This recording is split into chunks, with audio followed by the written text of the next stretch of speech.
With WrestleMania 39 past us, the 40th anniversary of WrestleMania will be heading our way on April 6-7, 2024.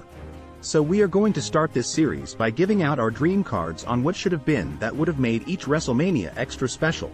WrestleMania 1 took place on March 31, 1985 at New York's Madison Square Garden with an attendance of 19,121 and over 1 million viewers watching on CCTV. It was, however, not the first pay-per-view, a service that allowed the public to pay and watch events at home, while CCTV was broadcasted at a theater or venue. The first WWE PPV would be the Wrestling Classic, released later in 1985. The show had a host of celebrities including Billy Martin, Cyndi Lauper, Mr. T, Muhammad Ali, Liberace, and the Rockettes. On commentary was the legendary Gorilla Monsoon and Jesse Ventura. Mean Gene Okerlund and Lord Alfred Hayes on interviews, with ring announcer Howard Finkel. Billy Martin would be ring announcer for the main event, Liberace as its timekeeper, and Muhammad Ali as special guest outside referee. The main event was Hulk Hogan and Mr. T with manager Jimmy Snuka, taking on Roddy Piper and Mr. Wonderful with manager Cowboy Bob Orton in a tag team match. In our alternate WrestleMania 1, it would look like this. The opening match: Bruno and David Sammartino versus Brutus Beefcake and Johnny Valiant. This would give the father and son duo a great opportunity to tag team, with Bruno getting his hands on Johnny in the ring. It would also be a big opening to the first WrestleMania, as Bruno was always a fan favorite. David would pin Johnny, giving him a chance to feud with Brutus at house shows. King Kong Bundy versus Junkyard Dog. Instead of SDJ, Bundy facing JYD would make for a special match. Bundy has the girth, arrogance, and youth, while JYD is in great shape and was already over. JYD would go over by countout, and the WWE would continue pushing both talents for months to come. Greg Valentine, C, versus Jimmy Snuka for the WWF Intercontinental Championship. Snuka isn't involved in the main event for WrestleMania here and did not injure Orton. Rather, Snuka finishes his feud with Piper early on to get him out of the way.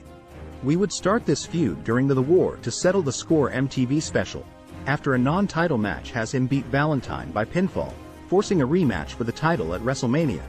Snuka here wins by DQ due to a foreign object used in the match, and Valentine retains.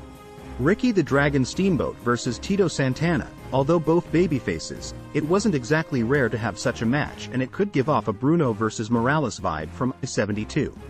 Here we have two fast-paced wrestlers who could deliver an entertaining performance. Tito makes the newcomer, in the WWE, Ricky, look good, while making himself look strong. The match ends with a 20-minute time limit and a handshake of respect. Tito cuts a post-match promo praising Ricky while challenging Greg Valentine for the IC title. Andre the Giant versus Big John Studd. This body slam challenge match shouldn't be changed, but it could be more gimmicky, whereby the stipulation would be one has to bring down the other on their knees or fall on the mat to win. But we leave it as it is. Andre slams Studd for the win.